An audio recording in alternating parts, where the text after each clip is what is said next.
Virginia Democratic Congressman James Walkinshaw joins me now. He also serves on the House Oversight Committee. Congressman, good to see you. We'll get to redistricting in a second. It matters in the Commonwealth of Virginia, lots of other jurisdictions nationally. But I mentioned you're on the House Oversight Committee. So tell me what you expect to hear when former Attorney General Pam Bondi, who had tried to delay this, appears before the committee May 29th about the Epstein matter.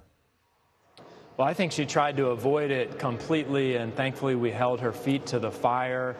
We filed contempt charges this week, and I think that led to her finally agreeing to come in. And I want to hear who made the decisions to illegally redact files that were illegally redacted, who made the decisions not to fully release the files as the law required, what conversations, if any, took place between Todd Blanche and Pam Bondi, or Pam Bondi and President Trump, about which files to redact and which files not to redact. Look, the Department of Justice violated the law with respect to the release of the files. They're in violation of the Oversight Committee's subpoena, and she was Attorney General while those violations took place. She's going to have to answer for that.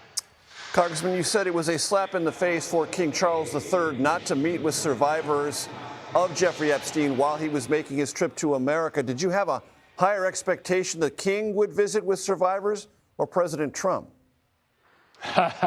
Well, I don't think President Trump ever will. I had hoped that King Charles would take advantage of the opportunity to sit with some of the survivors who wanted to meet with him so that he could reassure them that from his perspective, there would be transparency and accountability in the UK for anyone who violated the law or violated the rights of those women and girls, even if it included his brother.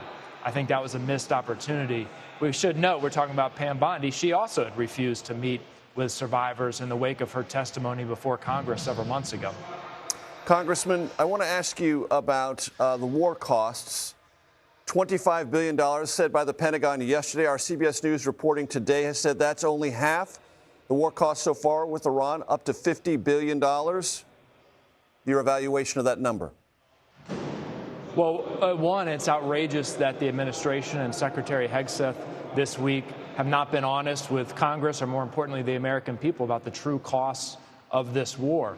And the American people know that they're the ones paying the costs, not just in their taxpayer dollars that are being spent day in and day out there, but in higher gas prices, higher fertilizer prices, higher home interest rates, all because of Donald Trump's war of choice in Iran. So they need to come straight with the American people, let us know how much this is costing, and then Congress should make the decision, in my view, to cut off the funding for this unauthorized, reckless war in Iran. I mentioned redistricting. Voters in Virginia approved a new map in that Commonwealth. It has now been challenged before the state Supreme Court. How do you expect that to be resolved? And what is your overall take, Congressman, on the arms race of redistricting that's now been given even more fuel by the Supreme Court's decision yesterday? I expect the Virginia Supreme Court to uphold the will and the decision of Virginia voters and uphold the new map that Virginia voters voted to implement. With respect to redistricting across the country, obviously yesterday's decision from the Supreme Court lights a match on that redistricting war. And I would say that Republican politicians in the South now have a choice. They can continue to raise the stakes, and Democrats will counter. We could draw a map of California or New York that eliminates probably every Republican that represents those states in Congress. I don't think that would be a healthy thing for the country, just like it's not a healthy thing for the country for Republican politicians to eliminate Democratic districts that are held by members of the Congressional Black Caucus here in Congress. So the option, what we should do, is join hands. Republicans should join us in a ban on partisan gerrymandering nationally for congressional districts. We could do that before the 2028 elections and put an end to this redistricting war. On this program last night, Pennsylvania Democratic Senator John Fetterman said he doesn't understand why Democrats cannot side with the Trump administration in pursuit of forcing Iran to give up its pursuit of a nuclear weapon and finish the job. Those are his words, not mine. How do you respond to that?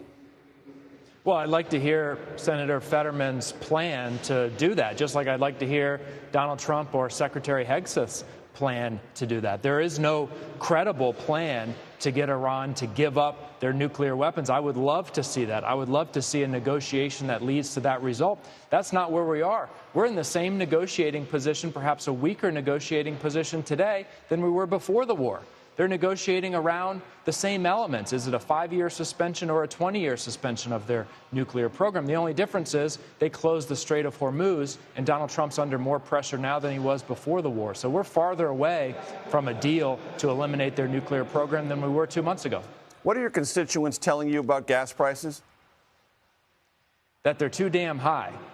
Gas prices in Virginia have eclipsed $4 a gallon. Diesel prices are higher. They're sick and tired of paying for Trump's war in Iran and Trump's tariffs, because the high gas prices are on top of high grocery costs, high costs for parents who are getting ready to buy back-to-school supplies or new clothes for their kids for the next school year. All of those costs are piling up on Virginians, and they're sick and tired of it. I mentioned in the open to this program, Congressman, that Democrats did not get what they sought to get in the standoff over DHS funding, meaning legislatively drafted and imposed changes in immigration enforcement tactics. But personnel did change. Kristi Noem, Todd Lyons, Gregory Bovino. Was that worth it?